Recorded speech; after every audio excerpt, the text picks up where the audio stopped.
அன்பின் பிதாவே, இந்த காலை வேலைக்காக உமக்கு நன்றி செலுத்துகிறோம். எல்லா துதிக்கும் ஸ்தோத்திரங்களுக்கும் பாத்திரமானவரே, சிங்காசனத்துல வீற்றிருக்கிறவரே, மை துதிக்கிறோம், ஸ்தோத்தரிக்கிறோம். கர்த்தருடைய நாமம் பலத்த துருகம், நீதிமான் அதற்குள் ஓடி சுகமாய் இருப்பான் என்று சொல்லப்பட்டபடி, ஆண்டவரே உடைய நாமத்துல இருக்கிற பாதுகாப்புக்குள்ள நாங்கள் ஆண்டவரே எங்களை அர்ப்பணிக்கிறோம். நீங்க எங்களுக்கு கோட்டை ஆரணமா இருந்து பாதுகாத்து கொள்ளுங்க. எல்லா தீமைக்கு விலக்கி காத்து கொள்ளுங்க. இந்த நாளின் வேத தியானத்தை எங்களுக்கு ஆசீர்வதித்து தாங்க. நேசிக்கிறேன் இயேசு கிறிஸ்துவின் இனிய நாமத்தில் கேட்கிறோம் பிதாவே, ஆமென். 2 சாமுவேல் 12வது அதிகாரம். கர்த்தர் நாத்தானை தாவீதினிடத்தில் அனுப்பினார். நாத்தான்றது தீர்க்கதரிசி. தீர்க்கதரிசி மூலம் கர்த்தர் பழைய ஏற்பாட்டு நாட்கள்ல எச்சரிக்கையின் செய்திகளை கொடுக்கறத நம்ம பல இடங்கள்ல பார்த்திருக்கோம்.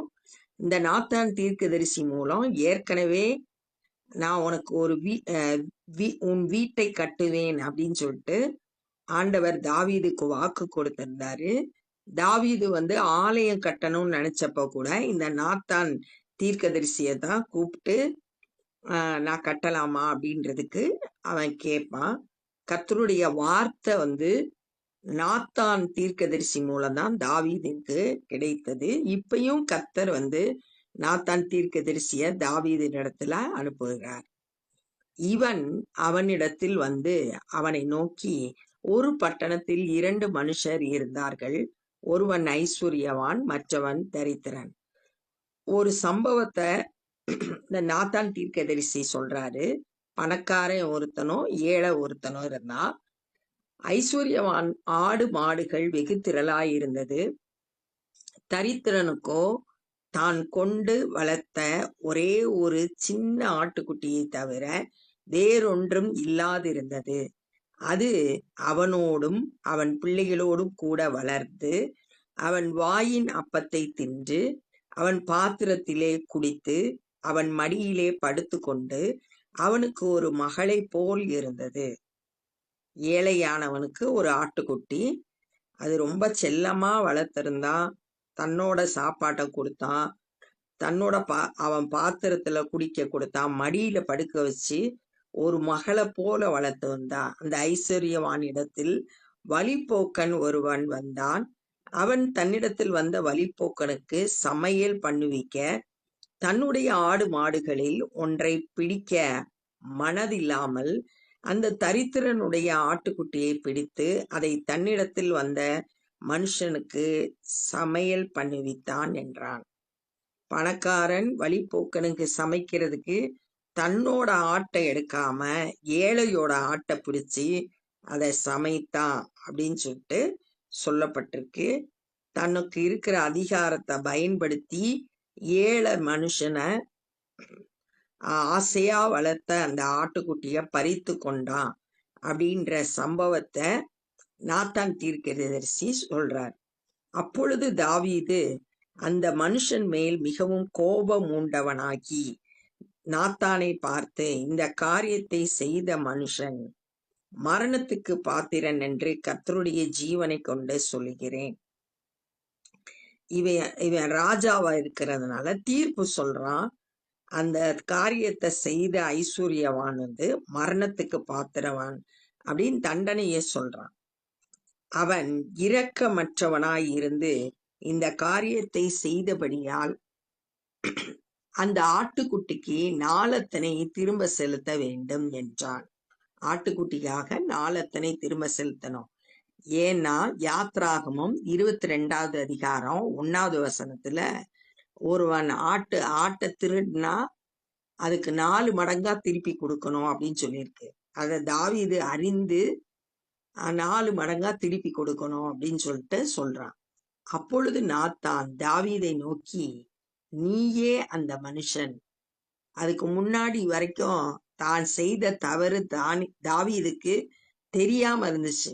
இப்ப தீர்க்கதரிசி மூலம் அந்த பாவம் சுட்டி காட்டப்படுது. நீதான் அந்த தவறை செய்தவன். இஸ்ரவேலின் தேவனாகிய கர்த்தர் சொல்லுகிறது என்னவென்றால், இப்ப கர்த்தர் என்ன சொல்றாரு அப்படின்றத தெளிவா சொல்றாரு. நான் உன்னை இஸ்ரவேலின் மேல் ராஜாவாக அபிஷேகம் பண்ணி உன்னை சவுலின் கைக்கு தப்புவித்து, எப்படிலாம் ஆண்டவர் தாவீதை வழி நடத்தினார் அப்படின்றத சொல்றாரு.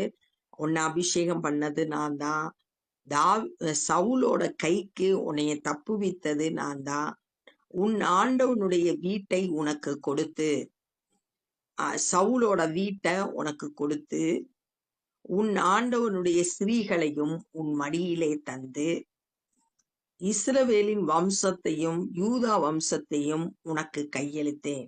இஸ்ரவேல் வம்சம் யூதா வம்சம் எல்லாம் உன் கையில கொடுக்கப்பட்டது. இது போதாது இருந்தால் இன்னும் உனக்கு வேண்டியதை தருவேன். இன்னும் என்னென்ன உனக்கு தேவையோ அதெல்லாம் நான் தந்திருப்பேன்.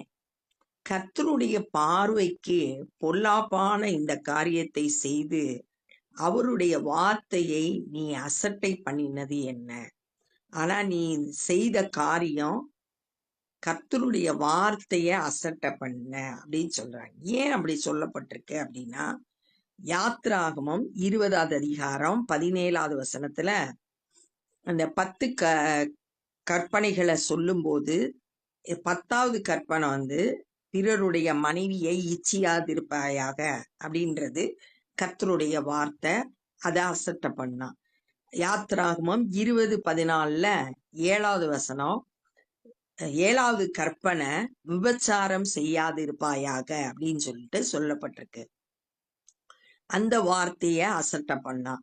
அடுத்து யாத்ராகமம் 20வது அதிகாரம் 13வது வசனத்துல 6வது கற்பனை கொலை செய்யாதிருப்பாயாக அப்படின்னு சொல்லியிருக்கு. இந்த 3 கற்பனைகளையும் தாவீது மீறி அசட்டை பண்ணிட்டு கர்த்தருடைய வார்த்தைக்கு எதிரா பொல்லாப்பான காரியத்தை செய்தான். கர்த்தருக்கு பயப்படாம துணிகரமா இந்த பாவத்தை செய்தான். ஏத்தியனாகிய உரியாவை நீ பட்டயத்தால் மடிவித்து அவன் மனைவியை உனக்கு மனைவியாக எடுத்துக்கொண்டு அவனை அம்மோன் புத்திரரின் பட்டயத்திலே கொன்று போட்டாய். ரொம்ப தந்திரமா செயல்பட்டு அவனை கொன்று போட்டு அவன் மனைவியை நீ எடுத்துக்கிட்ட. நேரடியா நாத்தான் தீர்க்கதரிசி மூலம் தாவீது செய்த பாவங்கள் எல்லாம் ஆண்டவர் உணர்த்தி காட்டுறாரு. நாத்தான் தீர்க்கதரிசி ராஜாவுக்கு பயப்படல, தைரியமா கர்த்தருடைய வார்த்தையை இங்க சொல்றத பாக்குறோம். இப்பொழுதும் நீ என்னை அசட்டை பண்ணி ஏத்தியனாகிய உரியாவின் மனைவியை உனக்கு மனைவியாக எடுத்துக்கொண்டபடியினால் பட்டயம் இனி என்றென்றைக்கும் உன் வீட்டை விட்டு விலகாதிருக்கும். நீ உரியாவோட மனைவியை எடுத்துக்கிட்டதுனால பட்டயம் உன் வீட்டை விட்டு விலகாதிருக்கும் அப்படின்னு சொல்லிட்டு சொல்லப்பட்டிருக்கு. இந்த வார்த்தை அப்படியே தாவீதோட வாழ்க்கையில நிறைவேறுச்சு. தாவீதோட 3 பிள்ளைகள் பட்டயத்தால மரித்தத, அம்னோன் மரித்தத 2 சாமுவேல் 13:29 வசனத்துல வாசிக்கலாம். அப்சலோம் 2 சாமுவேல் 18:15 மரித்து போகிறத பார்க்கலாம், கொலை செய்யப்பட்டத. அடுத்ததாக அதோனியான்ற மகன் 1 ராஜாக்கள் 2வது அதிகாரம் 25வது வசனத்துல கொலை செய்யப்பட்டத இங்க வாசிக்கலாம். அப்ப ஆண்டவர் சொன்ன வார்த்தை அப்படியே நிறைவேறுகிறத இந்த வசனங்கள்ல நம்ம பார்க்கலாம். கர்த்தர் சொல்லுகிறது என்னவென்றால், இதோ நான் உன் வீட்டிலே பொல்லாப்பை உன்மேல் எழும்ப பண்ணி உன் கண்கள் பார்க்க உன் ஸ்திரீகளை எடுத்து உனக்கு அடுத்தவனுக்கு கொடுப்பேன். உன் கண்ணு பார்க்கிற மாதிரியே உன் பெண்களை எடுத்து அடுத்தவங்களை, நீ பொல்லாப்பு செய்ததுனால இது நடக்குது அப்படின்னு ஆண்டவர் பேசுறார். அவன் இந்த சூரியனுடைய வெளிச்சத்திலே உன் ஸ்திரீகளுடைய சயனிப்பான். நீ ஒளிப்பிடத்தில் அதை செய்தாய். நீ தவறு ஒளிப்பிடத்துல ஒளிஞ்சிருக்கிற இடத்துல செஞ்ச. நானும் இந்த காரியத்தை இஸ்ரவேலர் எல்லாருக்கும் முன்பாகவும் சூரியனுக்கு முன்பாகவும் செய்விப்பேன். இந்த மாதிரி இந்த நீ செய்த காரியம் மறைவிடத்துல நீ செஞ்ச, ஆனா எல்லாரும் பாக்குற மாதிரி உன்னுடைய பெண்களை அபகரித்து கொள்றத நீ எல்லாரும் பாக்குற மாதிரி செய்வேன் அப்படின்னு சொல்லியிருக்கு. இந்த தீர்க்க தரிசன வார்த்தைகள் 2 சாமுவேல் 16வது அதிகாரம் 21, 22 வசனத்துல நிறைவேறுகிறத நம்ம இங்க பார்க்கலாம். அப்பொழுது தாவீது நாத்தான் இடத்தில், நான் கர்த்தருக்கு விரோதமாய் பாவம் செய்தேன் என்றான். இப்ப நேரடியா அவனோட பாவத்தை நாத்தான் சொல்லும்போது, முதல்ல தாவீது தன்னை தாழ்த்தி அந்த வார்த்தையை ஏற்றுக்கொண்டான். எதிர்த்து நிக்கல, நான் செய்யல அப்படின்னு பொய் சொல்லல, தன்னுடைய தவற ஒத்துக்கொள்றான். நான் கர்த்தருக்கு விரோதமாய் பாவம் செய்தேன் அப்படின்னு சொல்லிட்டு தன்னுடைய பாவத்தை அறிக்கை செய்கிறான். தன் பாவங்களை மறைக்கிறவன் வாழ்வடைய மாட்டான், அறிக்கை செய்து விட்டு விடுகிறவனோ இரக்கத்தை பெறுவான்னு நீதிமொழிகள்ல வாசிக்கிறோம். இங்க தாவீது நான் பாவம் செய்தேன் அப்படின்னு சொல்றான். அடுத்து அவன் என்னெல்லாம் கர்த்தரிடத்துல ஜெபித்தான், தன்னுடைய பாவம் உணர்த்தப்பட்ட போது அப்படின்றத சங்கீதம் 51வது அதிகாரத்துல நம்ம வாசித்தோம்னா, தாவீது தன்னுடைய தவற உணர்ந்து மனம் திரும்பி ஆண்டவர்கிட்ட அறிக்கை செய்து மன்னிப்பு கேட்கிறத அங்க நம்ம பார்க்கலாம். நாத்தான் தாவீதை நோக்கி, நீ சாகாதபடிக்கு கர்த்தர் உன் பாவம் நீங்க செய்தார். பாவத்தின் சம்பளம் மரணம். ஆனா இவன் பாவத்தை அறிக்கை செய்ததுனால அவன் சாகாதபடிக்கு கர்த்தர் பாவத்தை நீங்க செய்தார். நம்ம மனம் திரும்பி நம்ம ஒத்துக்கிட்டு ஆண்டவர்கிட்ட மன்னிப்பு கேட்கும்போது நம்மளுடைய பாவம் எவ்வளவு சிவப்பாய் இருந்தாலும் அதை வெண்மையாக்குவார்னு ஏசாயா 1வது அதிகாரத்துல சொல்லப்பட்டிருக்கு.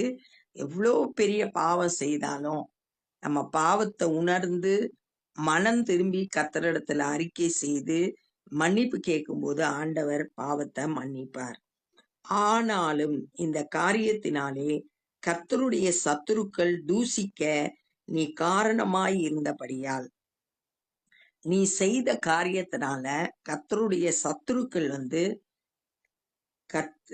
தூசிக்கிறாங்க. அதனால உனக்கு பிறந்த பிள்ளை நிச்சயமாய் சாகும் என்று சொல்லி நாத்தான் தன் வீட்டுக்கு போய்விட்டான். நீ செய்த காரியத்தினால உனக்கு பிறக்கிற பிள்ளை செத்து போகும் அப்படின்னு சொல்லிட்டு கர்த்தருடைய வார்த்தையை சொல்லி முடிச்சுட்டு நாத்தான் தீர்க்கதரிசி தன்னோட வீட்டுக்கு திரும்பி போனான். இந்த நாள்ல நம்ம என்ன கற்றுக்கொள்றோம்னா, தாவீதோட பாவத்தை நாத்தான் தீர்க்கதரிசி மூலம் ஆண்டவர் உணர்த்தி காட்டுறாரு. ஒரு கதையை சொல்றாரு. பணக்காரன் ஒருத்தன், ஏழை ஒருத்தன். பணக்காரன்ட்ட நிறைய ஆடு இருந்துச்சு. வழிப்போக்கன் வரும்போது விருந்து செய்யறதுக்கு தன்னோட ஆடை எடுக்காம ஏழையோட ஆடை அபகரிச்சுக்கிட்டான். இந்த கதையை சொன்னோடனே தாவீது அந்த ஐஸ்வர்யமான் மேல, பணக்காரன் மேல கோவப்பட்டு அவனுக்கு மரண தண்டனை கொடுக்கணும் அப்படின்னு சொல்றான்.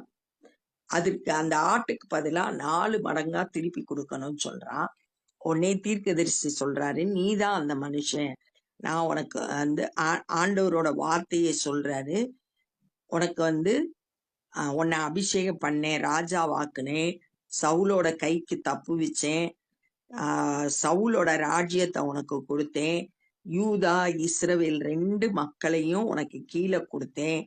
இன்னும் எது தேவைப்பட்டிருந்தா என்கிட்ட கேட்டிருந்தேன்னு நான் கொடுத்திருப்பேன். ஆனா நீ கர்த்தருடைய வார்த்தையை அசட்டை பண்ணி பொல்லாப்பான காரியத்தை செய்த. உரியாவ கொன்னு போட்ட, அவனுடைய மனைவிய உன் மனைவியாக்கிக்கிட்ட. இப்படி நீ என்ன அசட்டை பண்ணதுனால பட்டயம் வீட்டை விட்டு விலகாதிருக்கும். உன்னுடைய பெண்களை அடுத்தவங்களுக்கு கொடுப்பேன். இது நீ ஒளிப்படத்துல செஞ்ச, ஆனா இது எல்லாரும் பாக்குற மாதிரி நான் செய்விப்பேன் அப்படின்னு கர்த்தருடைய வார்த்தை நாத்தான் தீர்க்கதரிசி மூலம் சொல்லப்பட்டது. அப்ப தாவீது தன்னுடைய பாவத்தை உணர்ந்து, நான் கர்த்தருக்கு விரோதமா பாவம் செய்தேன், தன்னுடைய பாவத்தை ஒத்துக்கிட்டு மனம் திரும்புகிறான்.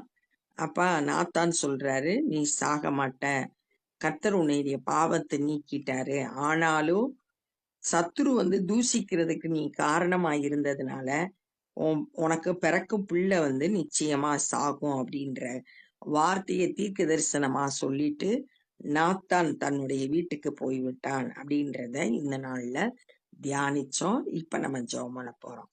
அன்பின் பிதாவே, இந்த நாள்ல நாங்க கற்றுக்கொண்ட அந்த வேத பகுதிக்காய் நன்றி செலுத்துகிறோம். ஆண்டவரே, நாங்களும் கூட உமக்கு பயப்படுற பயத்தோடு பொல்லாப்பான காரியத்துக்கு எங்களை விலக்கி காத்து கொள்ள உதவி செய்ய. ஆண்டவரே, உம்மை வேதனைப்படுத்துகிற எந்த ஒரு பொல்லாப்பும் எங்களிடத்துல காணப்படக்கூடாது. ஆண்டவரே, ஸ்தோத்திரம் கர்த்தாவே. இப்பொழுதும் எங்க ஒவ்வொருவரையும் உடைய இரத்தத்தினால கழுவி சுத்திகரிங்க. இயேசு கிறிஸ்துவின் ரத்தம் சகல பாவங்களையும் நீக்கி நம்மை சுத்திகரிக்கும்ன்ற வேத வசனத்தின்படி ஆண்டவரே, எங்களுடைய பாவங்களை மன்னித்து ஆண்டவரே உடைய இரத்தத்தினால கழுவி சுத்திகரிங்க. ஆண்டவரே, பரிசுத்தமாய் வாழ கிருபை செய்யுங்க. இந்த நாள்ல சுவிசேஷ பணி செய்கிற ஒவ்வொருவரையும் உம்முடைய கரத்தில் எடுத்து பயன்படுத்துங்க.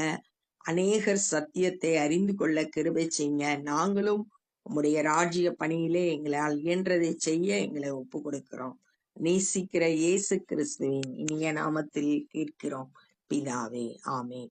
என் ஆத்துமாவே கர்த்தரை ஸ்தோத்திரி, என் முழு உலகமே பரிசுத்த நாமத்தை ஸ்தோத்திரி. என் ஆத்துமாவே கர்த்தரை ஸ்தோத்திரி, கர்த்தர் செய்த சகல உபகாரங்களை மறவாதே. ஆமென். God bless you.